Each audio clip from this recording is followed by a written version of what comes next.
se construyó en 1958.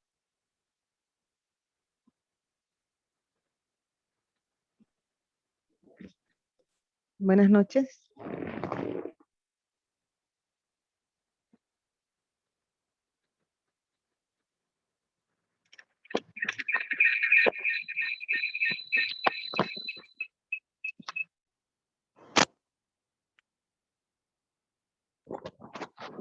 Hola. Buenas noches a las personas que nos escuchan desde casa. Estamos por comenzar. Denos unos minutos Buenas para noches. organizarnos acá.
Un minuto más y comenzamos.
Hola.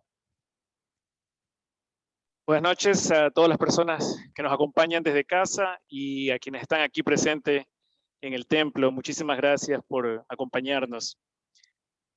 Disculpen que nos atrasamos un poquito, pero preparar la transmisión en vivo y todo aquí al mismo tiempo no es fácil. Pero ya estamos.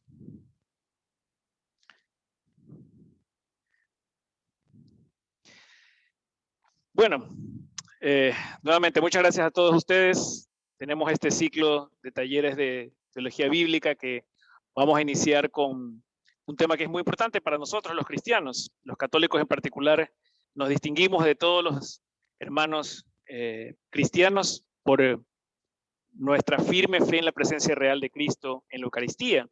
Y lamentablemente es un tema que uno lo conversa con familiares, con amigos, a veces con otros fieles católicos, y siempre hay tantas dudas respecto a la Eucaristía, a la misa, al sacrificio de Cristo en el altar. Y aquí, con el permiso de él y de Padre Jaime, hemos decidido presentar este taller, que además lo escogieron ustedes a través de las votaciones en las redes.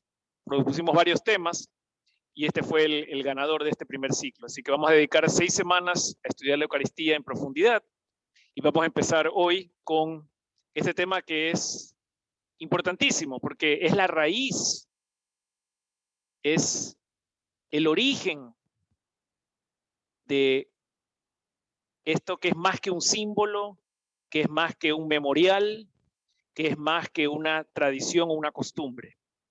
Es la renovación de la alianza del pueblo de Dios con nuestro Señor a través de un sacrificio en la persona misma del Hijo de Dios, Cristo. Y para eso tenemos que remontarnos al Antiguo Testamento, y por eso comenzamos con este tema, que son las figuras de la Eucaristía o los tipos de la Eucaristía en el Antiguo Testamento. Y para eso los invito a iniciar con una oración, si es que me funciona esto. En el nombre del Padre, del Hijo, del Espíritu Santo. Amén. Creador inefable, tú que eres la verdadera fuente de luz y de sabiduría y el principio supremo, dígnate infundir sobre las tinieblas de mi inteligencia el resplandor de tu claridad, apartando de mí la doble oscuridad en que he nacido, el pecado y la ignorancia. Dame agudeza para entender, capacidad para asimilar, método y facilidad para aprender, ingenio para interpretar y gracia copiosa para hablar. Tú que eres verdadero Dios y hombre, que vives y reinas por los siglos de los siglos. Amén. Quizás una breve presentación de quién soy para quien no me conoce. Mi nombre es Pablo Moizam, soy vecino de ustedes aquí en Puerto Azul, voluntario de la parroquia hace muchos años. Me paro aquí sin ninguna autoridad frente a ustedes, con mucha humildad, siempre aprendiendo de cada uno de estos talleres que preparamos y compartimos, porque prepararlo en sí implica un estudio adicional y eso para mí es muy enriquecedor. Es una aventura siempre adentrarnos en las Escrituras, profundizar en los documentos del magisterio y conocer más nuestra fe. Tuve la suerte de completar estudios en teología, tengo una maestría en teología por el Augustine Institute en Denver, en Colorado, y sobre todo muchos años de católico que comulga lo más frecuentemente posible, y creo que no hay mayor experiencia para conocer a nuestro Señor Jesucristo que en la misma Eucaristía. Así que, ¿cuál va a ser el contenido de la clase de hoy o del taller de hoy? Que va a tratar sobre el Antiguo Testamento y los tipos de la Eucaristía que vamos a encontrar en el Antiguo Testamento. Vamos a estudiar primero el rol cultural de la comida. Ya mismo les voy a explicar todos los temas que vamos a ver en estas 6 semanas, pero básicamente el día de hoy vamos a mirar el rol de la comida en el Antiguo Testamento, en la cultura del Antiguo Testamento, y cómo eso quizás contrasta con cómo nosotros vemos hoy ese evento de comer en familia. Vamos a hablar de la tipología. ¿Por qué la tipología es importante? ¿Qué es la tipología? Y después de esa descripción o de ese concepto, vamos a encontrar la tipología de la Eucaristía en el libro del Génesis, en el Éxodo. Nos vamos a ir hasta el periodo de Reyes y vamos a terminar analizando algunos tipos de la Eucaristía en los libros proféticos. Así que va a ser un corto viaje, espero que culminemos más o menos en 1 hora, pero la idea es que vamos a hacer un corto viaje por la historia de la salvación, desde Adán, pasando por Noé, llegando a Moisés, el rey David y los profetas que acompañaron al pueblo de Israel, al reino de Israel, a través de este peregrinar que fue necesario, fue parte de la historia de la salvación. Nuestro Señor quiso que el hombre, después de la caída, en el Génesis 3, no tenga ese instante de salvación inmediatamente después, que ciertamente lo pudo haber hecho, pero sabía que el hombre necesitaba caminar por el desierto y atravesar todas las experiencias, los aprendizajes, también los sufrimientos que el pueblo de Israel pasó en el Antiguo Testamento para finalmente, en la plenitud de los tiempos, recibir a nuestro Señor Jesucristo. ¿Qué vamos a ver en estas 6 semanas? Bueno, el día de hoy, pues ya dijimos que vamos a mirar las figuras de la Eucaristía en el Antiguo Testamento. La próxima semana vamos a hablar ya sobre los sacramentos en sí. ¿Qué son los sacramentos? Y particularmente el sacramento de la Eucaristía. En la tercera semana nos vamos a adentrar en la escena de la Cena del Señor, la institución de la Eucaristía. Y vamos a ver varios pasajes del Evangelio previo y después de la institución de la Eucaristía. Y vamos a entender los misterios que ya empiezan a hablarnos de la liturgia. En la cuarta semana vamos a pasar de los evangelios y vamos a adentrarnos en las epístolas y vamos a encontrar figuras de la Eucaristía y en este caso ya alusiones directas en las cartas de San Pablo, en las cartas de Pedro. Vamos a ver en Hechos de los Apóstoles cómo los primeros cristianos celebraban la fracción del pan. Después vamos a entrar en un capítulo en la quinta semana en que ahora vamos a mirar el magisterio de la iglesia y cómo la iglesia, que es madre, nos enseña a enamorarnos de la Eucaristía. Y vamos a recorrer algunos documentos magisteriales, inclusive este último, que es este motu propio que escribió el Papa Francisco la semana pasada, Tradizione Custodi, que tiene que ver con la liturgia, el rito antiguo y el rito nuevo después del Concilio Vaticano II y las implicaciones de este motu propio. Y en la última sesión, en la sexta semana, vamos a conversar ya una mirada escatológica, es decir, del final de los tiempos, las bodas del Cordero. Y nuevamente vamos a encontrar esa conexión entre las escrituras y la liturgia, porque resulta que la misa es donde las escrituras cobran vida. Aquí en la celebración litúrgica, en la celebración eucarística, es donde la palabra de Dios no solamente nos toca los oídos, y vamos a ver un pasaje del profeta Ezequiel, no solamente la escuchamos en la liturgia de la palabra, pero recibimos al Verbo hecho carne en nuestra boca cuando consumimos la hostia consagrada.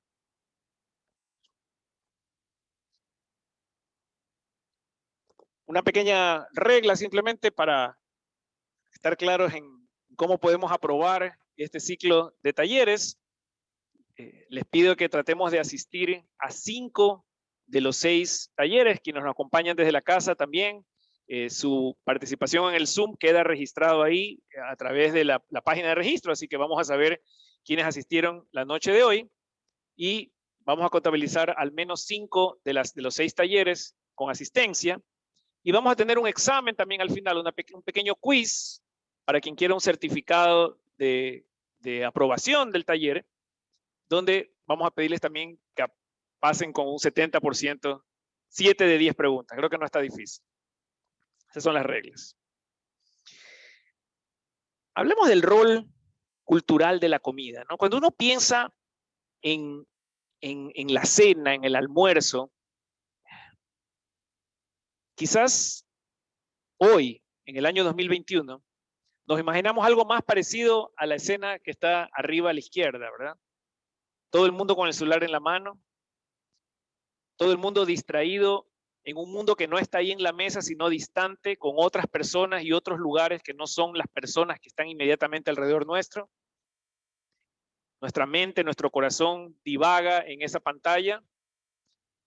Los más chiquitos a lo mejor no con un celular, pero con un juego electrónico, algún tipo de videojuego, o un televisor encendido que nos distrae y realmente no nos miramos entre nosotros, sino que todos miramos la pantalla.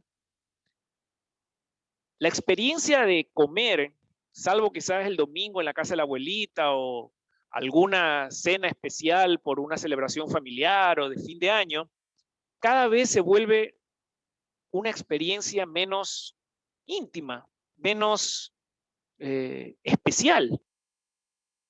No solamente en familia, también entre amigos, ¿no? Esa escena de todo el mundo con el celular en la mano es hoy en día muy común. Es más, ya hay restaurantes que promocionan como un diferenciador el hecho de que tú llegas y tienes que obligatoriamente poner tu celular en una caja para poder entrar y sentarte en la mesa. Y te obligan, y tú mismo te obligas a conversar con quien estás ahí. Con ese contexto de cómo es la experiencia de comer juntos en el siglo XXI, se nos hace muy difícil entender cómo comían las familias en el siglo XIII o XV antes de Cristo. Muy difícil, en una época donde no solo que no había televisión y celular, no había electricidad, pues, ¿no? Entonces, a las 5:30, 6 de la tarde ya estaba oscuro, pues. Donde no tenían el acceso a los alimentos que tenemos hoy. Por tanto, aquello que conseguían poner en la mesa de la familia era fruto del trabajo de toda la familia, de todo el día y probablemente de todo el mes. Lo que cultivaban, los animales que cuidaban con mucho esfuerzo y sacrificio contra las inclemencias del tiempo, contra los robos, contra las enfermedades. Conseguir llevar un plato a la mesa implicaba un trabajo de todos los miembros de la familia, no solo los papás y los adultos, los niños también, los adolescentes también. Todos habían contribuido para que ese almuerzo, esa cena, esté en la mesa. Y claro que también hoy, en el mundo actual, también hay pobreza y también hay familias desafortunadas que se les dificulta mucho llevar el pan a la mesa. Claro que sí. Pero si nos trasladamos 17, 18 siglos atrás, vamos a ver que la situación en general del mundo era completamente distinta. Y que reunirse a la mesa a comer era inclusive eso mismo una celebración de ese sacrificio, ese esfuerzo que la familia en conjunto había hecho para que todos puedan comer. Pero un aspecto importante, y yo lo digo porque me pasa mucho con mis hijas, que también la comodidad de hoy en día, la tecnología, los implementos que tenemos en la cocina, las comidas preparadas y obviamente la capacidad económica, nos permite que, por ejemplo, cada uno coma algo distinto. No sé si a ustedes les habrá pasado, pero a mí me ha pasado que estamos sentados en la mesa y cada uno comió lo que quiso. No me refiero todos los días, pero hay ocasiones en que sucede así. Un domingo, un sábado, y cada uno come algo distinto, a su antojo. Cada vez eso es más posible que antes. Hoy en la pandemia, donde muchas familias más bien solo pedían delivery a la casa porque era muy difícil ir al supermercado a conseguir los alimentos, con más razón he escuchado historias de que cada uno come algo distinto en la mesa. En el siglo XII, XIII antes de Cristo, todo el mundo comía lo mismo. Había una única comida para todos. Y eso ya empezaba a producir una unidad. Ustedes han escuchado esa frase que dice, eres lo que comes. Los nutricionistas usan mucho esa frase, ¿no? Para decir que uno se convierte en aquello que come. Come sano, vive sano. Pues resulta que en el antiguo mundo, para el pueblo de Israel particularmente, su cultura y su identidad estaba muy vinculada con aquello que comían. Las prohibiciones que ustedes habrán leído en el libro de Levítico, de Deuteronomio, más allá de que algunas son por salubridad, La realidad es que contribuían a esa identidad de la nación, de la cultura judía. Y en parte era porque esas familias se reunían alrededor de una mesa a compartir una comida, que la comía yo, la comía mi esposa, mis hijos, mis padres, quizás mis abuelos, mis sobrinos, y todos compartíamos la misma comida. De alguna manera, esa comida nos unía a todos. Estábamos todos unidos por esa comida. ¿No les parece similar como cuando termina la misa y acabamos todos de comulgar? Y como cuerpo de Cristo estamos todos unidos por ese alimento sagrado que hemos consumido.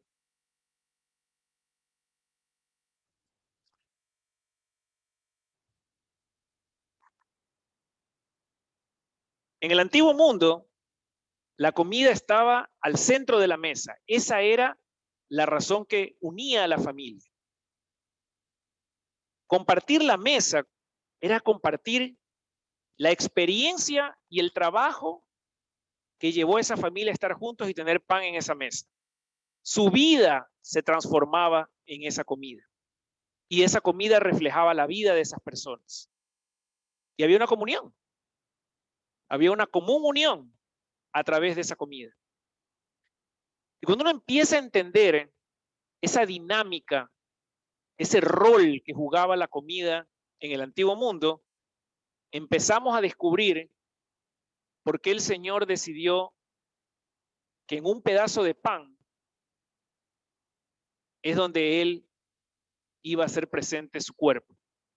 Y a través de un pedazo de pan, por muy sencillo que parezca, iba a hacerse uno con cada uno de nosotros, y por intermedio de esa unidad de Él conmigo, nos unía a todos en un solo cuerpo, como San Pablo nos explica más tarde en las epístolas.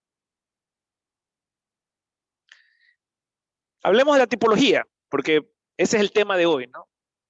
¿Qué es un tipo? Un tipo o una figura. Podemos decir que es un evento, una persona, una institución que evoca un evento, una persona, una institución futura. Es algo que hoy nos hace pensar en algo que vendrá mañana.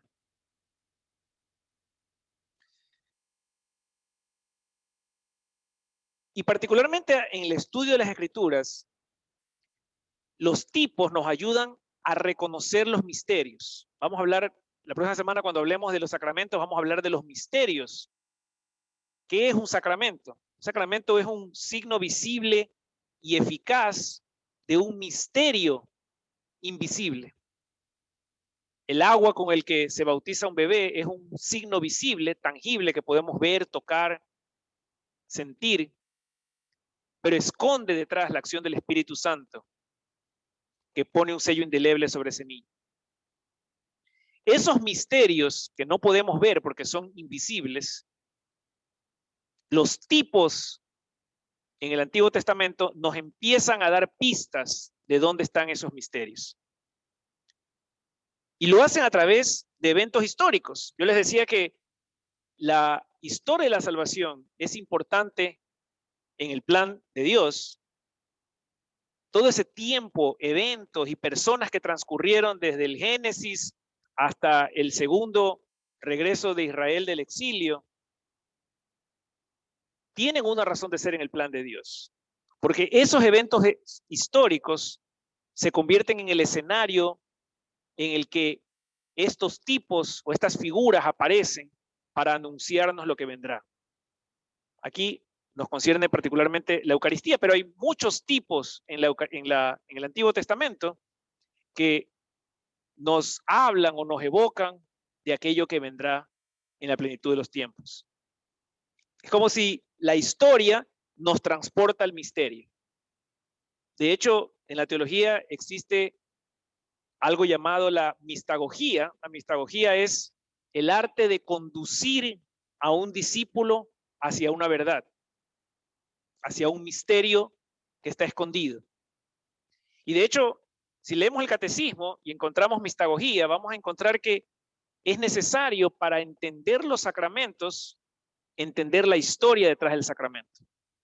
Los catecúmenos saben esto muy bien porque ellos se preparan exhaustivamente para recibir los sacramentos y parte de lo que estudian en profundidad es la historia. Porque es en la historia de la salvación, en estos eventos históricos, donde están las raíces de esos sacramentos, esos misterios que más adelante descubrimos.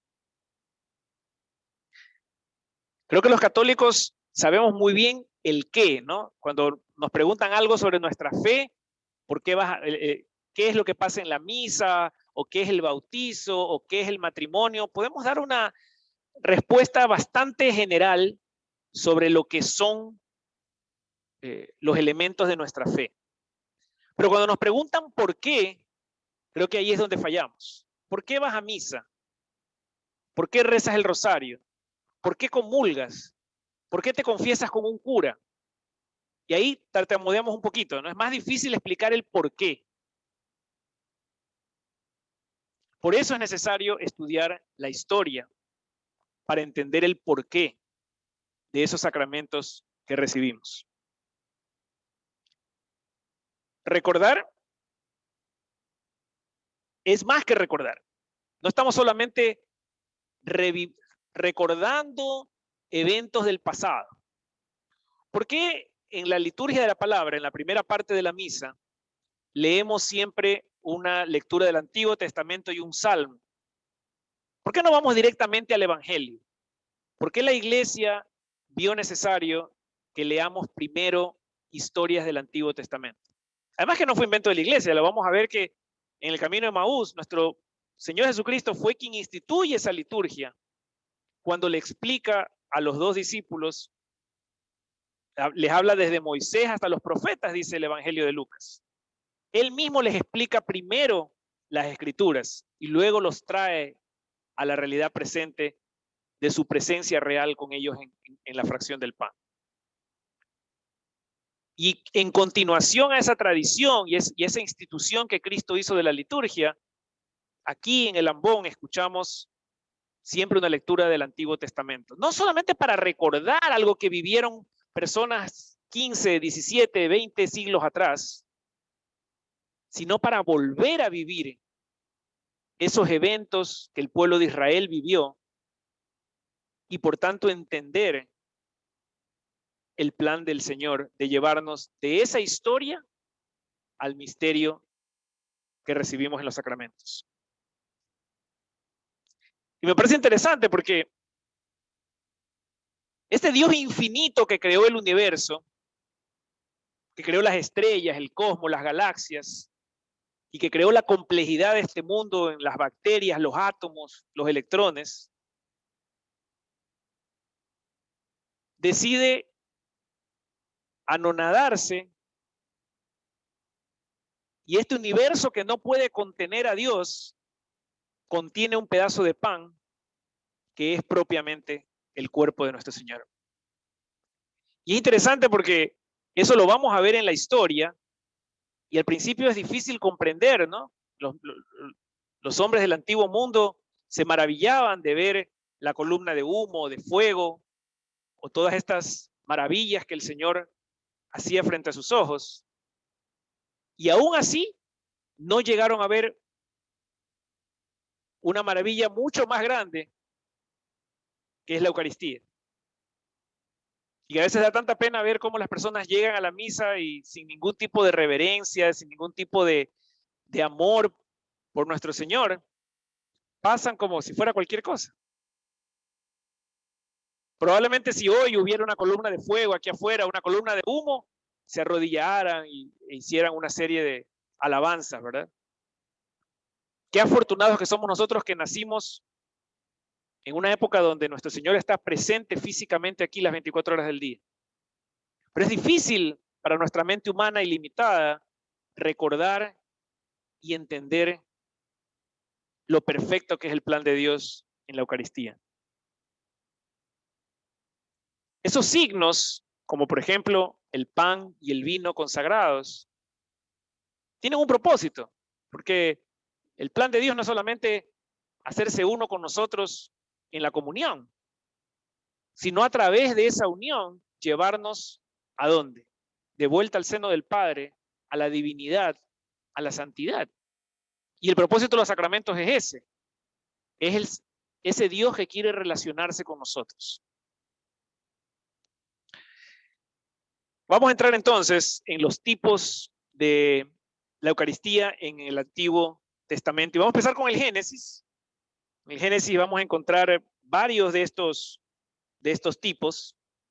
El primero sucede pues casualmente en Génesis 2, donde ya nos menciona uno de dos árboles. El árbol más famoso del Génesis es el árbol del conocimiento del bien y el mal, ¿no? De donde comen Adán y Eva el fruto prohibido. Pero el Génesis 2 menciona otro árbol, el árbol de la vida, que también estaba en el jardín, Génesis 2:9. Este árbol que además resulta que en ninguna de las escenas que leemos del Génesis, Adán y Eva llegan a comer de este árbol. Ustedes se acuerdan que inmediatamente después de que comen del árbol del conocimiento del bien y el mal, son cuestionados por Dios, finalmente reciben su castigo y son expulsados del paraíso y no alcanzan a comer del árbol de la vida.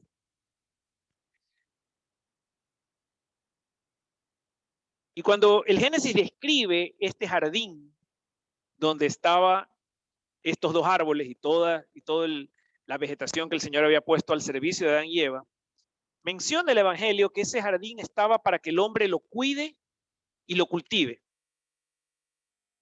Toda esa creación que el Señor hizo maravillosa, la puso a disposición del hombre. Y le dio dominio sobre las bestias y le dijo que puede ponerle nombre a las bestias como dueño y señor. Pero le dio el encargo de cultivar y de cuidar ese jardín. Y sabemos que es un jardín donde el Señor se paseaba, ¿no? Casualmente cuando dice que en la tarde le estaba paseando por el jardín, es que empezó a buscar a Adán, Adán, ¿dónde estás? Y Adán se le escondía porque acababa de pecar. La presencia de Dios estaba físicamente entre los hombres. Se paseaba por las tardes en ese jardín donde Adán y Eva estaban con la responsabilidad de cuidarlo, pero viviendo en ese paraíso. ¿Y qué es lo interesante de este árbol de la vida?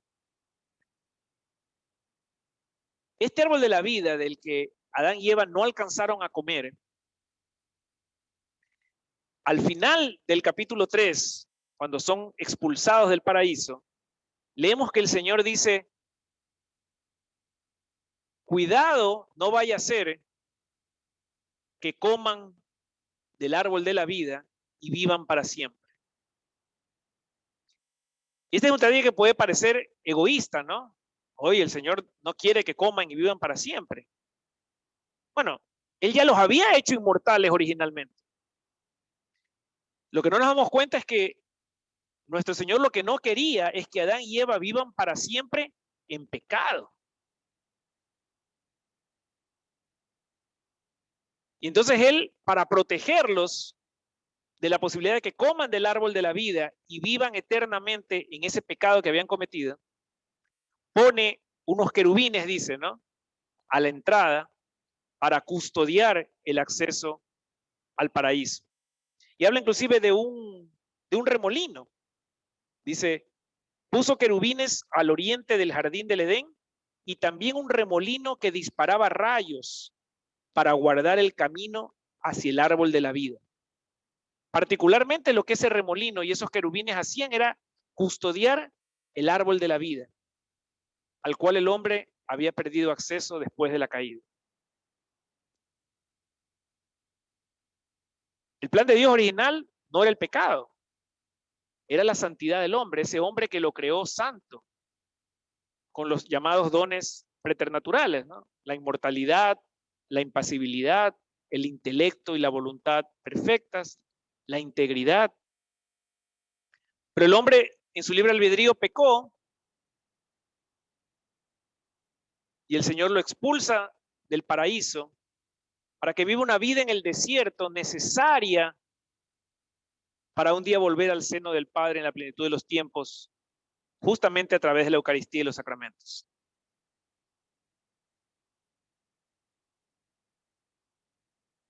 Y ese árbol de la vida, del cual el hombre no pudo comer en el paraíso original, vuelve a aparecer en el Evangelio, en la pasión de Cristo, cuando un nuevo árbol se alza, un nuevo madero se alza, y un nuevo fruto de la vida se nos ofrece. De ese primer fruto, en Génesis 2, el hombre no puede comer. Pero ¿cuál es el nuevo fruto del cual somos todos invitados a comer? El cuerpo de nuestro Señor, que estaba colgado en ese nuevo árbol de la vida, que es la cruz.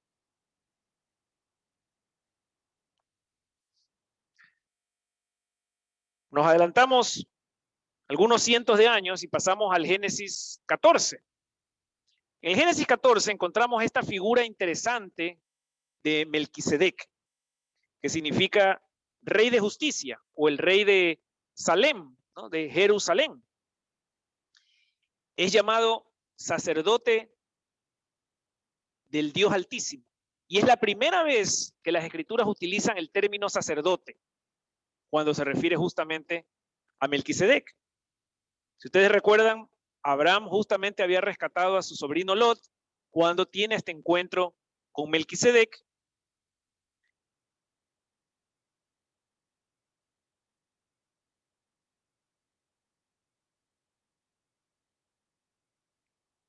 Decía que es el primer sacerdote, pero los estudiosos de la Biblia han encontrado que hay otras figuras sacerdotales, incluyendo el propio Adán, Abel, todos los varones de las familias en el Génesis eran sacerdotes, porque finalmente el sacerdote es aquel que hace las ofrendas al Señor, y todos ellos ofrecían sacrificios. Pero Melquisedec hace un sacrificio bien peculiar. No ofrece un animal como era acostumbrado, no ofrece hortalizas como ofreció Abel, hace una ofrenda de pan y vino. El primer sacerdote que menciona la Biblia, que es llamado sacerdote de Dios Altísimo, hace una ofrenda de pan y vino. Además bendice a Abraham y Abraham le da el diezmo. Miren cómo se configura en Génesis 14 una antesala de la misa. Un sacerdote en un altar que ofrece pan y vino, que bendice, él bendice a Abraham. Lo tradicional era que Dios bendecía directamente al hombre, pero ahora resulta que la bendición de Dios viene a través de un intermediario, como ese ministro que aquí nos bendice a todos. Y de hecho, ese servicio, esa liturgia que él presta, merece una retribución, que es este diezmo que Abraham le entrega.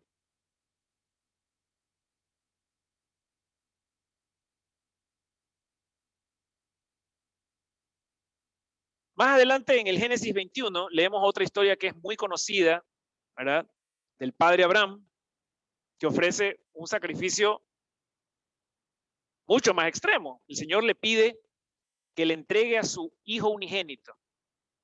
Ese niño que le llegó a los 100 años, su esposa tenía 90, cuando era imposible pensar que ellos iban a tener un hijo, Dios se lo concede, pero al poco tiempo va y se lo pide, dice, quiero que sacrifiques a tu hijo Isaac. Y va Abraham y lleva al niño.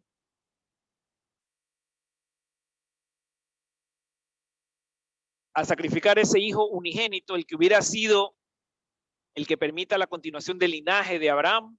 Qué importante que era para los hombres de aquella época tener un hijo varón que continúe con la familia. Ese niño acompaña a su papá cargando el madero para el sacrificio, va llevando seguramente varios pedazos de madera para ofrecer en el altar. Inteligente el niño le dice, papá, pero estamos llevando el fuego y estamos llevando la madera. ¿Dónde está el carnero? Dice. Y el papá lo tranquiliza. Abraham le dice, tranquilo, hijo, el Señor proveerá el cordero.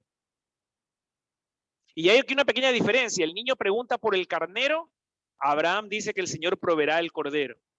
Y más adelante vemos que de hecho sucede que el Señor detiene la mano de Abraham antes de que lo sacrifique a Isaac. No deja que lo mate y aparece un carnero enredado por los cuernos en la maleza. Y eso es interesante, ¿por qué? Porque el niño pregunta por el carnero, Dios de hecho pone un carnero ahí para que sea sacrificado, pero lo que Abraham dijo es que Dios proveerá el cordero. Y el cordero no llegó en esa escena, sino 16, 17 siglos después, en la forma de nuestro Señor Jesucristo. Pero los paralelismos son interesantes, ¿no? El niño sube a la montaña llevando un madero, como Cristo caminó hacia el Gólgota cargando su propio madero, él que era el sacrificio que se iba a ofrecer. No podemos decir que era un niño chiquito sometido por su papá que obligado fue caminando allá, porque si uno saca las cuentas, la edad que tenía Isaac era ya un adolescente, que ciertamente podía haber vencido a su padre anciano de más de 100 años, pero él fue muy obediente a su padre y subió llevando el madero para el sacrificio. Igual que nuestro Señor caminó sin tener que hacerlo. Él pudo haber llamado a los ángeles y haber derrotado a todos los romanos y los judíos que estaban en contra de él. Pero él, obediente y humilde, como manso cordero, subió al Gólgota. Bueno, quizás una lección importante es que Abraham se desprende de esa bendición que el mismo Señor le había dado. Solo por comentar algo de este pasaje de la Biblia, pero lo que nos convoca hoy es la Eucaristía, y ahí está clarísimo este sacrificio de un cordero, o mientras tanto un carnero, que se ofrece como Eucaristía, como acción de gracias. Vale decir que esto sucede en el monte Sión. En ese momento Abraham lo llama el monte Dios proveerá. Sión es donde más tarde se fundará Jerusalén alrededor del monte y el templo donde la presencia de Dios en el Arca de la Alianza estaría permanentemente junto a su pueblo. Entonces hay una relación directísima entre el sacrificio, el templo y el nuevo templo que es nuestro Señor Jesucristo. Pasemos al Éxodo. Voy a ver aquí rápidamente si hay alguna pregunta en el chat. Parece que no. No sé si alguien aquí quiere comentar algo o preguntar, si no vamos avanzando.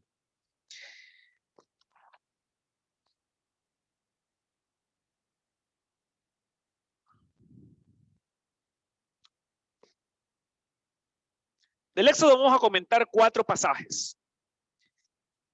El primero es el más evidente, la Pascua judía. Pasha significa el paso. Como ustedes recuerdan, después de la plaga número 9 y la dureza del corazón del faraón, el pueblo israelita seguía sin poder salir de Egipto para rendir culto al Señor, como él les había mandado. Entonces Dios le da una última instrucción a Moisés y le dice, mira, dile al faraón que ahora sí, esta es la última plaga y que perecerá el hijo unigénito de todas las familias. Cuando mi ángel pase por todas las casas en Egipto. Pero ustedes que son mi pueblo escogido, les voy a dar el santo y seña para que a ustedes no les caiga la plaga. ¿Y cuál era la distinción que tenían que hacer ellos? Tenían que marcar las jambas y el dintel de la puerta con la sangre del sacrificio de un cordero sin mancha que tenían que preparar esa noche. Las instrucciones son extensas, ¿no? Les pide que prepare ese cordero y que se lo coman todo, que si no alcanzan entre los que están en la familia a comérselo, se unan con la familia de al lado y se lo terminen, que no puede sobrar nada, tienen que comerse hasta las entrañas. comer panes ácimos, hierbas amargas, tienen que comer con la túnica puesta, el cíngulo ceñido, las sandalias en los pies, o sea, listos para escapar, porque esa noche comían y huían de Egipto. Era toda una lista de un instructivo muy detallado, pero que además del sacrificio de ese cordero inmolado, la sangre iba a ser la marca que ellos colocan en la puerta. Y donde el ángel del Señor veía la marca, no mataba al unigénito de esa familia. Los judíos, que eran los únicos que sabían ese truco, hicieron eso y obviamente se salvaron sus hijos unigénitos. Los egipcios no lo sabían y pues fueron castigados, inclusive el faraón, con la muerte del primogénito. El sacrificio de un primogénito, el sacrificio de un cordero sin mancha, la sangre derramada es la que salva al pueblo de Israel. Y un dato curioso es que, imagínense ustedes coger una lata de pintura y una brocha y humedecerla mucho y tratar de pintar las jambas y el dintel de su puerta. Imagínense ese acto. Ustedes cogen la brocha, sumergen en la lata, toda goteando, manchan a la izquierda, manchan a la derecha, ¿verdad? Y manchan arriba. Lo más probable es que cuando manchan el dintel, se chorrea todita la pintura, ¿verdad? Se empieza a formar un chorro vertical. Y mientras estoy manchando los costados, se va manchando así. Y es muy probable, no tenemos las fotos, ¿no? Pero es muy probable que las puertas de las familias judías tenían una cruz marcada. Una cruz hecha con una sangre del sacrificio de un cordero, sin mancha.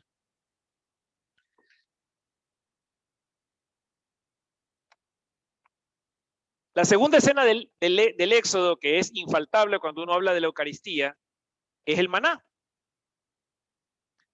Cuando el pueblo de Israel finalmente consigue huir de Egipto, pasa el Mar Rojo, acabamos de leer esa lectura el domingo, ¿no? Se adentran en el desierto, creo que no habían pasado 45 días y ya empezaron a quejarse. Ay, pero si estábamos tan bien ahí, había comida, había frutas. Y empezaron a reclamarle a Moisés que por qué los llevó al sol incandescente del desierto, cuando estaban bonitos ahí en Egipto.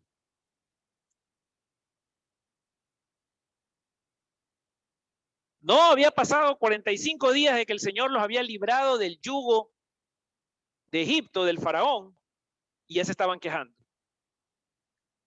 Pero el Señor, que es misericordioso, escucha la voz del pueblo que se moría de hambre en el desierto y les empieza a regalar el maná.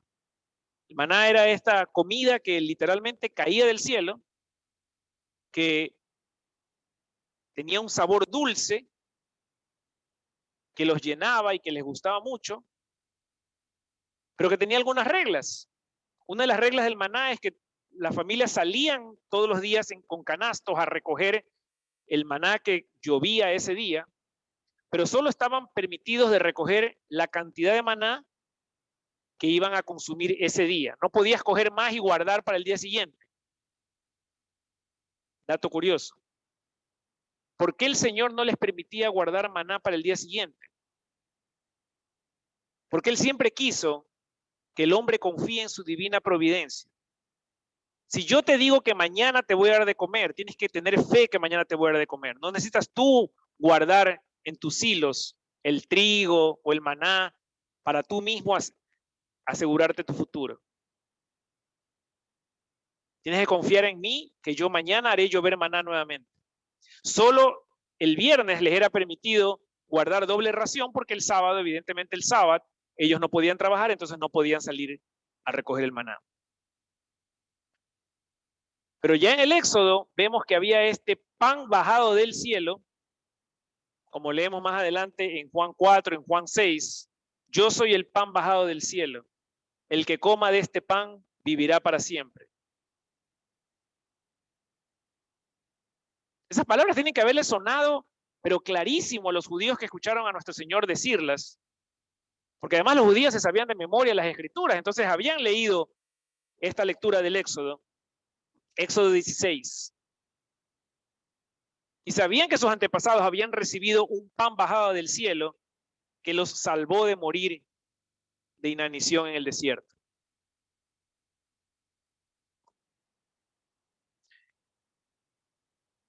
Más adelante, porque el pueblo de Israel, pues, igual que nosotros, ¿no? Se para y peca, se para y vuelve a pecar. No satisfechos con el maná del cielo y todas las maravillas que el Señor había hecho frente a sus ojos, se aburrieron porque Moisés se había ido mucho tiempo al monte a recibir las instrucciones del Señor. Entonces no hicieron mejor cosa que hacerse su propio becerro de oro, ¿verdad? Y empezaron a adorarlo. Cuando baja Moisés, encuentra esto, bueno, primero se molesta, se irrita, rompe las tablas de la ley, pero después va e intercede ante Dios y dice, Señor, perdónalos porque no saben lo que hacen. Y el Señor se compadece del pueblo y les manda hacer un sacrificio y vuelve a sellar una alianza con el pueblo israelita. Y en esta ocasión sucede algo peculiar. Moisés ofrece el sacrificio en el altar al Señor, pero la mitad de la sangre la ofrece en sacrificio y el resto, la otra mitad de la sangre, la echa sobre el pueblo de Israel. Derrama la sangre del sacrificio sobre el pueblo israelita, mientras recitan esta alianza que tienen con el Señor, y todos al unísono declaran su fidelidad a Dios.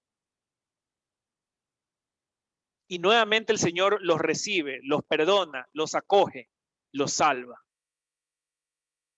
La sangre del sacrificio es rociada, es derramada. Como dijo en la institución de la Eucaristía, ¿verdad? Esta sangre que será derramada por ustedes. Ya en el Éxodo había pasado. En el Éxodo el Señor ya mandó derramar sangre para salvar al pueblo de Israel. Y finalmente otra figura que creo que es importantísima al estudiar el Éxodo. Ustedes recuerdan que el Señor manda a Moisés construir un tabernáculo donde se almacena el arca de la alianza. Pero además del arca de la alianza, ahí dentro, en el Santo Santísimo, había un elemento adicional, que era una mesa de oro donde se colocaban los llamados panes de la ofrenda o los panes de la presencia. Si leemos el libro del Éxodo o el Levítico, vamos a encontrar en varios pasajes que se menciona cómo los sacerdotes tenían este pan de la ofrenda que solo ellos podían comer y que estaba sobre la mesa de oro en presencia del Señor. Era un pan sagrado. Más adelante veremos un pasaje en que el rey David, de hecho, come de ese pan cuando él y sus amigos habían quedado durante la batalla sin alimento. Ese pan de la presencia, el pan de la presencia, era un pan tan sagrado que cuando lo sustituían, digamos, ya traían un pan fresco para que esté ahí en el tabernáculo y se llevaban el pan, digamos, viejo, pero como seguía estando consagrado, el libro de Levítico describe con minucia cómo los sacerdotes cubrían ese pan con mucho celo, con mucha reverencia y lo transportaban. Ustedes han visto cuando el sacerdote hace la reserva del Santísimo, el celo con el que lleva cubierto los copones, o cuando llevan una especie porque se la van a dar a un enfermo, a un adulto mayor.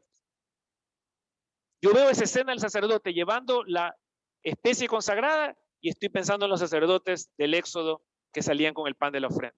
La misma reverencia, el mismo amor por ese pan. Ya hablábamos del rey David. En el reino de Israel, repetidamente la figura del pan aparece en varios pasajes. Por ejemplo, Primera de Samuel, capítulo 10.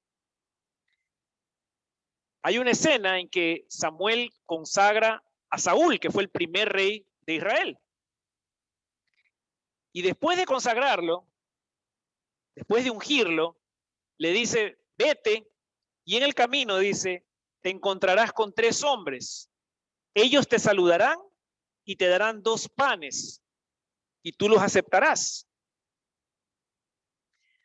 Pues resulta que la Escritura explica que esos 3 hombres con los que se encuentra Saúl eran hombres que estaban subiendo al monte a dar ofrenda y alabanza a Dios. Eran sacerdotes. Llevaban 3 panes, le van a dar 2 a Saúl. Y lo interesante es que Samuel le dice que en el momento que esto que te digo ocurra, el Señor estará contigo. Cuando estas señales sucedan, el Señor estará contigo. O sea, cuando el sacerdote te entregue el pan, Dios estará contigo. O sea, no creo que tengo ni siquiera que explicarlo, ¿no? Es tan evidente. Primera de Samuel también, más adelante, capítulo 21. En este pasaje es justamente cuando David y sus amigos que estaban huyendo en una de las batallas, van al templo, bueno, el tabernáculo, porque no había templo todavía, y los sacerdotes no tienen nada que ofrecerles, ellos se mueren de hambre, y le dicen, bueno, permítenos comer del pan de la presencia, el pan de la ofrenda. Y de hecho el sacerdote les entrega el pan consagrado y lo comen, con la condición de que, de que estén puros, no podían haber tenido relaciones en las últimas horas. Me parece que el Levítico ponía estrictas reglas respecto a la pureza que tenía que tener el hombre para poder consumir el pan. Ellos, como estaban en medio de la guerra, de hecho David le dice, oye, pero estamos en la batalla, o sea, no hemos conocido mujer hace mucho tiempo, así que estamos puros. Y reciben el pan de la presencia.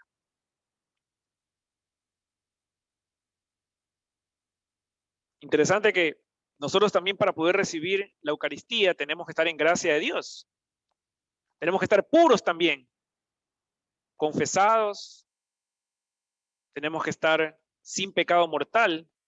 San Pablo decía que quien consume el cuerpo de Cristo en pecado, consume su propia condenación. Primer libro de Reyes, capítulo 19. Ahí leemos, en cambio, la historia de Elías. Elías está huyendo, se va al desierto y se estaba muriendo de hambre y le pide al Señor que lo deje morir. Pero el Señor le dice, no, no ha llegado tu hora, y le manda un ángel que le lleva una tinaja de agua y una galleta, un pan. Y entonces Elías comió y bebió, y fortalecido por ese alimento caminó 40 días y 40 noches. ¿A dónde? A la montaña de Dios.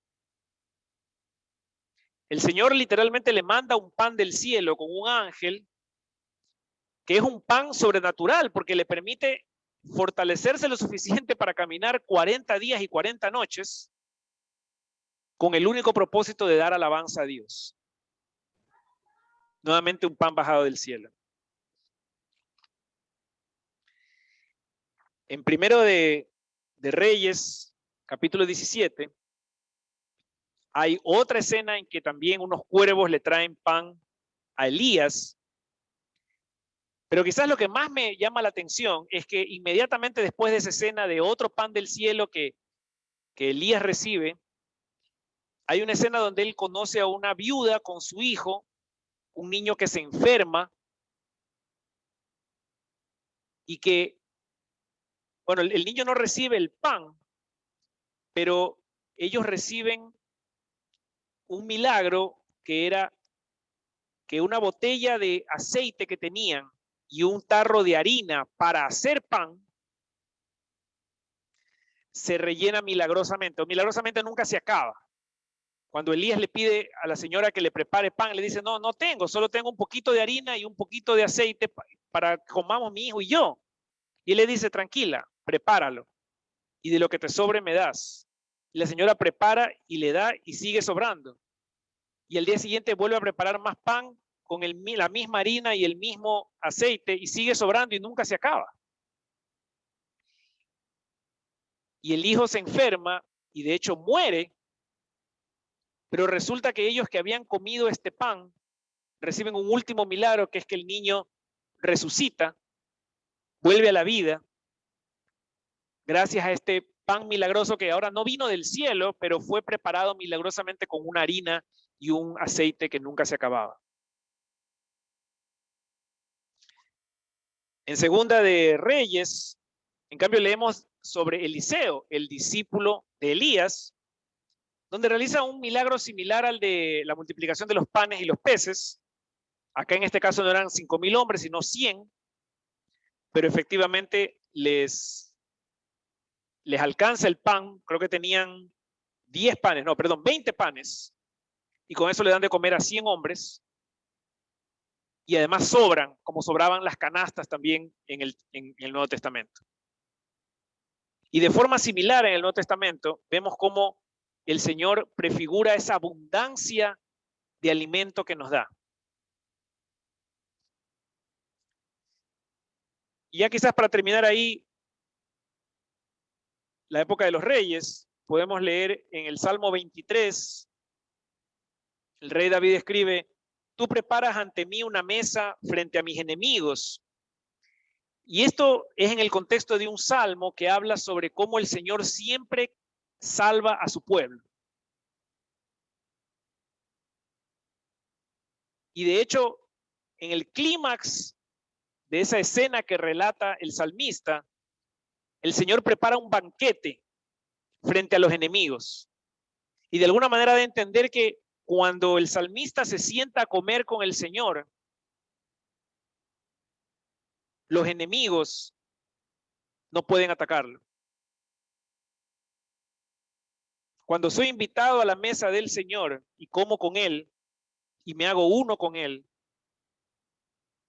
mi gran enemigo, que es el demonio que está allá afuera, no puede vencerme.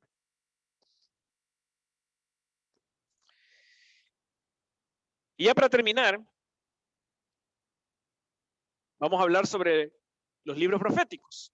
Pero aquí quiero quizás empezar con 3 puntualizaciones, porque los libros proféticos son complejos de entender por múltiples razones. El estilo literario es profundo, los idiomas en que fueron escritos los libros proféticos traen una serie de dificultades. Pero vamos a hablar de 3 características importantes que hay que entenderlas antes de ver algunos ejemplos de tipos de Eucaristía en los libros de los profetas. Primero hay que entender que profeta no es solamente aquel que ve el futuro, ¿no? Sino particularmente quien predica la palabra de Dios. Por eso nosotros en nuestro bautizo recibimos el triple múnera, la triple misión de ser sacerdotes, profetas y reyes. Todos nosotros bautizados en la Iglesia Católica estamos llamados a ser profetas, es decir, a proclamar la palabra de Dios. Y eso es lo que hacían Ezequiel, Jeremías, Isaías. Pero por supuesto que también había esa función de profetizar aquello que pasará, no como un adivino, sino como alguien que le alerta al pueblo de Israel, oye, si sigues por este camino, esto es lo que te va a pasar. Pero cuando leemos los libros proféticos es importante entender que el profeta ve, vamos a llamarlo así, diferentes tipos de horizontes. Horizontes más cercanos y horizontes más lejanos. Por ejemplo, cuando hablan de la restauración futura, Ezequiel, Isaías, hablan sobre la restauración. Podría ser que se refieren a que un día Israel va a ser exiliado de la Tierra Santa, pero eventualmente van a ser restituidos a la Tierra Santa, como de hecho pasa allá por la época de Ezequiel y de los profetas del post-exilio. Pero también puede ser que el profeta, cuando se refiere a la restauración, está hablando de la venida de Cristo 7, 8 siglos más tarde, donde finalmente nos va a restaurar a través de su sangre en la cruz y unirnos con el Padre. Pero también podría ser que el profeta, cuando habla de la restauración, se refiere a la segunda venida de Cristo al final de los tiempos, cuando vendrán un nuevo cielo y una nueva tierra, y finalmente seremos todos restaurados, no solo en alma, pero también en cuerpo. Esto más o menos para que ustedes tengan una idea de lo que estoy diciendo, es como que se paren en una campiña, en un campo, viendo hacia una cordillera. Si ustedes ven una cordillera de lejos, van a ver muchas montañas que aparentemente están todas en la misma línea, que están todas una al lado de la otra, ¿verdad? Esa es la impresión que uno tiene de una cordillera lejana. Ves muchas montañas y parece que todas estuvieran una al lado de otra. Cuando en realidad la perspectiva no nos permite dar cuenta de que hay montañas que están cientos de kilómetros más atrás que otras. Se ven en el mismo plano, parece que estuvieran una al lado de la otra, juntas, pero en realidad están en distintos horizontes. Imagínense que así es como el profeta ve el futuro. Entonces es importante ese punto para entender cómo ellos ven y cómo interpretar sus profecías. La otra complejidad de los libros proféticos es el lenguaje que utilizan, el estilo literario. Ellos recurren mucho a las expresiones o formas literarias que caen más en la retórica, en la poesía, y a veces es difícil entender si el profeta está hablando de forma literal o está hablando en forma simbólica, retórica. Entonces, si leemos Isaías, por ejemplo, donde dice que el cordero yacerá junto con el león, estamos hablando de un futuro de paz, donde Israel ya no va a ser acosado por sus vecinos, esos otros pueblos enemigos de Israel.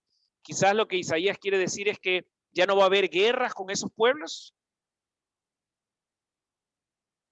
O está diciendo que literalmente llegará un día en que hay tanta paz en el mundo que inclusive los animales carnívoros van a dejar de ser carnívoros y entonces literalmente la oveja podrá recostarse con el león.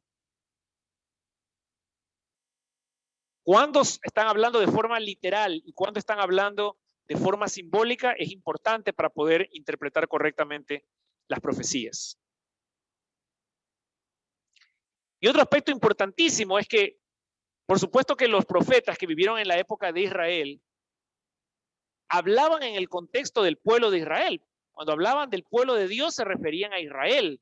Cuando hablaban del exilio o del retorno, del castigo, se referían a lo que Israel estaba viviendo. Ese era el contexto. Pero como ellos también miraban esa montaña allá lejos, resulta que el pueblo de Israel también era una prefiguración de la Iglesia Católica, pues, porque hoy nosotros somos el pueblo del Señor. Nosotros somos los que estamos peregrinando en el desierto. Y nosotros somos los que somos restaurados por el cuerpo y la sangre de Cristo. Pero es interesante ver esa figura de la iglesia y eventualmente de los sacramentos en la realidad histórica que los profetas vivían en esos años. Entonces veamos 4 ejemplos ya para terminar esta noche. El primero tiene que ver con los viñedos. Creo que ahí no hay mucho misterio. Es fácil entender que cuando tanto en el Antiguo Testamento como en el Nuevo hay parábolas o historias sobre viñedos, es fácil entender que se refiere al reino de Dios, ¿no? Inclusive literalmente hay una historia de un viñedo que fue plantado por un viñador que puso una torre, que después vinieron, puso a unos a unos viñadores a cuidar el viñedo, pero cuando mandó a unos trabajadores, los sacaron a palos. Finalmente el dueño de la viña mandó a su propio hijo y dijo: a mi hijo si lo van a respetar. Y resulta que los viñadores mataron al hijo del dueño, pensando nos vamos a quedar con la herencia que es el viñedo. Y es más o menos lo que le pasó a nuestro Señor Jesucristo. Pues no, fue enviado el hijo del dueño y los viñadores que estaban a cargo del viñedo lo terminaron matando. Esa historia la hemos visto tanto en el Antiguo como en el Nuevo Testamento. Pero creo que vale la pena ver algunos ejemplos como este del libro de Oseas. En el capítulo 2, él dice: le daré sus viñedos, se refiere al pueblo de Israel, y dice: y la desposaré en la fidelidad, y tú conocerás al Señor. Y rescaté este pasaje particular porque es interesante que Dios habla de que al entregarnos su viñedo, su reino, desposará a Israel como que fuera su esposa. Es esa figura del novio y la novia que Cristo habla una y otra vez. Ya desde el Antiguo Testamento se figuraba así, ¿no? Dios se quiere casar con su pueblo. Y lo veremos al final en la última sesión cuando veamos las bodas del Cordero. El premio cuando Dios te entrega su vino es que se casa contigo, te desposa en fidelidad, te es fiel, sella una alianza contigo, como la alianza que Cristo nos ofreció en la última cena. Y aquí viene lo más interesante: conocerás a tu Señor. Recibes el vino que Dios te da, te casas con Él, te haces uno con Él y lo conoces cara a cara. Tal y como nos sucede a nosotros cuando recibimos el cuerpo y la sangre de Cristo. El libro de Miqueas, capítulo 1. En todo lugar se presenta a mi nombre un sacrificio de incienso y una ofrenda pura.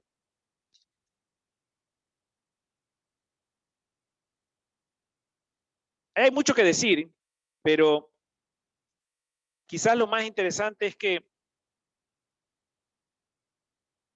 el profeta habla de presentar una ofrenda, de presentar un sacrificio. Y que ese sacrificio tiene que ser puro. Esa ofrenda tiene que ser pura, como siempre pedían, ¿verdad? El cordero sin mancha, las primicias, ¿no? La primera cosecha, la más importante, la más fresca, la más pura. Y ya desde ese momento, el profeta anuncia que esos sacrificios no iban a ser solamente ofrecidos por el pueblo de Israel. Dice, en todo lugar. Ya no era solamente el viñedo llamado Israel.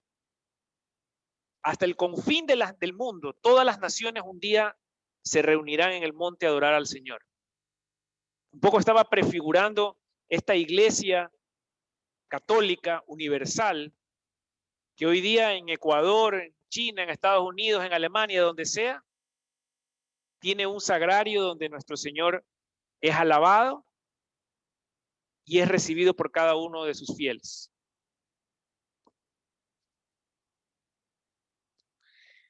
También leemos en los libros proféticos una escena muy bonita del libro de Isaías, cuando él tiene una teofanía. Teofanía es cuando una persona tiene un encuentro cara a cara con Dios. Y Isaías ve a Dios en toda su gloria y santidad, sentado en el trono. Y nos relata en el capítulo 6 que un serafín, el serafín era como el querubín, pero tenía 6 alas. El querubín solo tenía 4. El serafín viene y con unas tenazas toma una brasa ardiente, dice Isaías, que estaba en el altar, y vuela hasta Isaías y le pone ese carbón, esa brasa ardiente, y le toca los labios. Y le dice, tu culpa ha sido borrada, tus pecados han sido expiados. ¿A qué le suena eso? Una brasa ardiente que viene del altar, toca tu boca y limpia tus pecados. En nuestro caso, los pecados veniales, porque para los mortales tenemos que ir al sacramento de la reconciliación.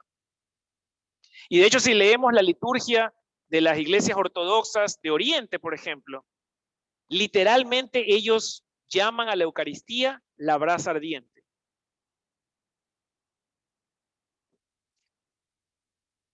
Y la última, del libro de Ezequiel, que es un profeta post-exilio. Ezequiel vivió en Babilonia y tuvo varias visiones de cómo el pueblo de Israel regresaba y de hecho se iba a reconstruir el templo.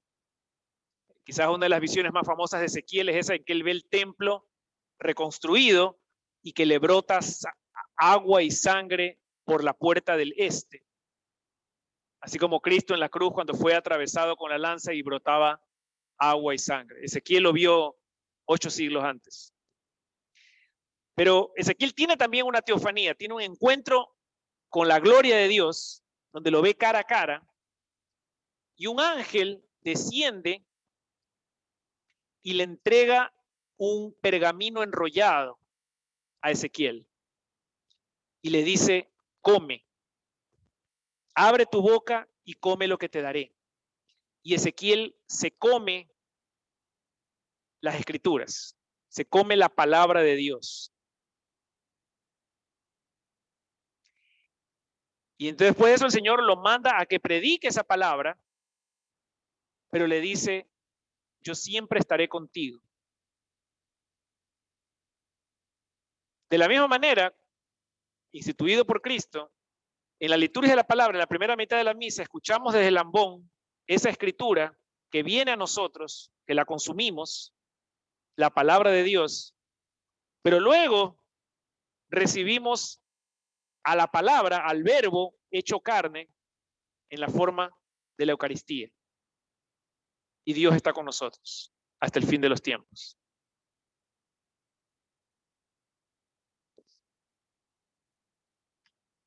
Hasta aquí. Muchas gracias. No sé si hay alguna pregunta, algún comentario.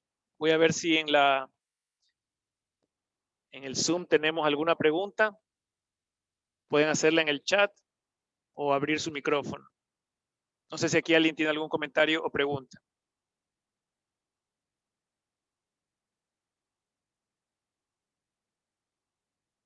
Ninguna.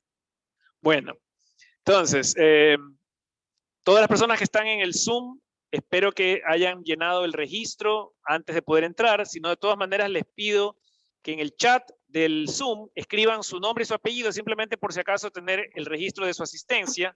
A ustedes les voy a dar una hojita para que la firmen y podamos llevar la asistencia, y nos vamos a ver el próximo jueves a la misma hora, 8:30. Aquí veo unas preguntas, vamos a ver qué me dicen. Nada, son yo también los quería. Pablo, sí, soy yo, dígame. Clara. O La sea, escucho. yo tengo no es una pregunta, solamente es como, de acuerdo a tu conocimiento, me parece que, por ejemplo, el tema de estas, no son coincidencias, como usted dice, son diosidencias, como, no sé cómo lo dicen tan bonito, pero estas cosas, todo esto que pasa desde el Éxodo, que es todo lo que está pasando en el Éxodo, eso es realmente en un tiempo corto, ¿verdad? O sea, en tiempo de nosotros, o sea, desde que sale, desde lo de las gambas, de las puertas, del Éxodo, hasta lo del maná, ¿cuánto tiempo más o menos es? O sea, porque fueron como muchas señales parecidas, como con el mismo mensaje, ¿no? Sí. ¿Alcanzaron a escuchar la pregunta? Nos preguntó que cuánto tiempo pasó en el Éxodo, ¿no? Bueno, el Éxodo comienza mucho antes de la salida del pueblo de Israel de Egipto, ¿no? El Éxodo empieza desde que Moisés era un niño y es abandonado, y bueno, toda la historia que termina siendo adoptado por el faraón, y bueno. Se entiende que para cuando él ya es adulto, después de haber huido, después de que mató al egipcio y el Señor lo encontró en la zarza ardiente, ya era un adulto, no recuerdo la edad, pero habrá tenido, no sé, pues más de 40, 50 años probablemente ya en esa época. Y luego de eso viene el episodio de las plagas, huyen de Egipto, y ahí sí tenemos una idea clara de que el pueblo de Israel permanece 40 años vagando en el desierto. 40 años. Ahí ya tenemos un cronograma más o menos, ¿no? Hoy en día se ha medido la distancia entre el punto que se cree debió haber sido el más probable, donde los israelitas atravesaron el Mar Rojo hasta llegar al monte Sinaí, y actualmente sin vehículos, sin nada, caminando, debería ser un trayecto de una semana a pie, desde donde cruzaron el Mar Rojo hasta el monte Sinaí. Sin embargo, al pueblo de Israel le tomó 40 años. Bueno, eso fue parte del castigo por el becerro de oro y todas las traiciones que el pueblo cometió contra el Señor. Pero ahí más o menos hay un tiempo, ¿no? Y el éxodo termina justo antes de que el pueblo de Israel atraviese el Jordán y entre a la tierra prometida. De hecho, toda la generación de israelitas que salió de Egipto no alcanzó a entrar en la tierra prometida. Fueron castigados con la muerte en el desierto. Es decir, no es que Dios los mató, pero no les permitió sobrevivir hasta que ingresen a la tierra prometida. Fueron sus hijos los que ingresaron a la tierra prometida, incluyendo Moisés. Moisés tampoco se le permitió entrar a la tierra prometida. Ya fue Josué quien los condujo a través del Jordán y hacia la tierra prometida. Entonces ahí hay 40 años más la edad de Moisés. Puede ser ahí alrededor de unos 100 años, ¿no? El tiempo que dura el libro del Éxodo. Dígame. Sí. Y lo que yo Deme digo... un segundo que escucho una pregunta aquí y ya les paso al Zoom, ¿ya? Ya. Sí. También, sí. Sí.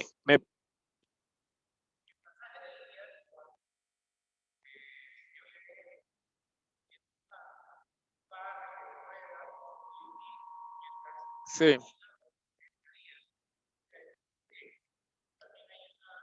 También, sí. Acá me preguntan sobre los 40 años que el pueblo de Israel vagó en el desierto, que es parecido a los 40 días que caminó Elías, los 40 días que pasó Cristo en el desierto previos al inicio de su ministerio. Claro, el 40 tiene un número importante, digamos, es un número importante, tiene un significado.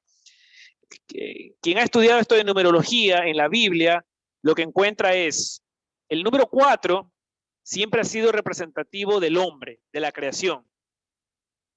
Los 4 elementos, los 4 puntos cardinales, las 4 estaciones. El número 4 siempre está asociado con la creación y el hombre, lo terrenal. Y el número 10, que es la perfección, está asociado con la divinidad, la perfección. El 10 es el número perfecto. Entonces, lo que los estudiosos por el lado de la numerología han interpretado del 40, como también en el diluvio, ¿no? Los 40 días y 40 noches, que 40 simboliza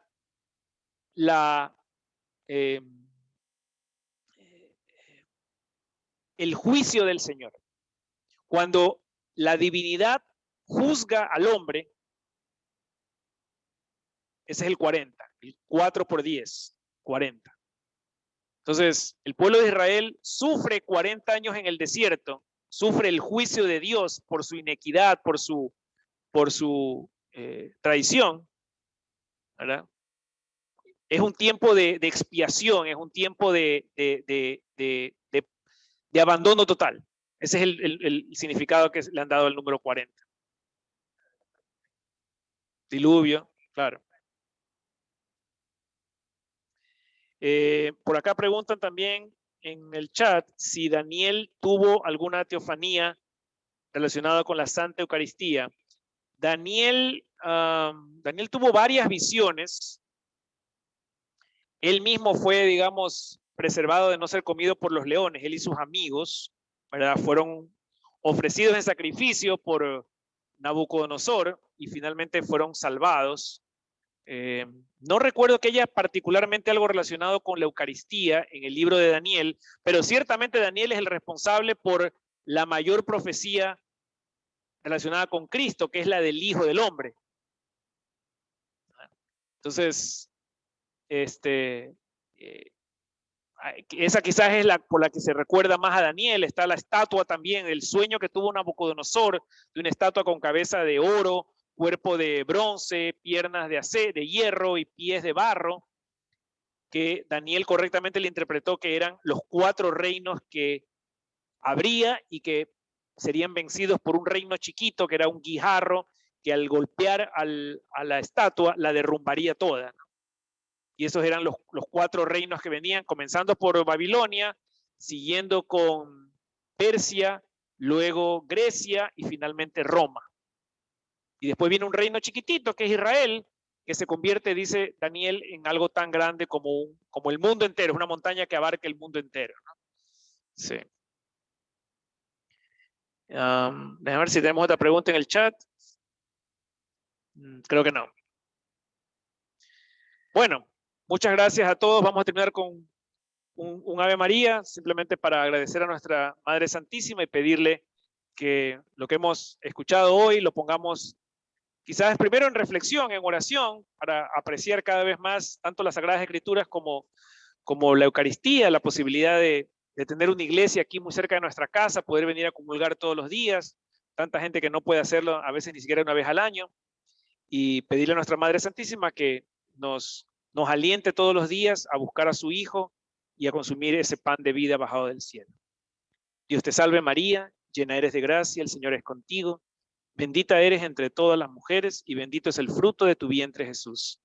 Santa María, Madre de Dios, ruega por nosotros pecadores, ahora y en la hora de nuestra muerte. Amén. Por el Padre, del Hijo, del Espíritu Santo. Amén. Muchas gracias a todos. A las que están en la casa también, muchas gracias y buenas noches.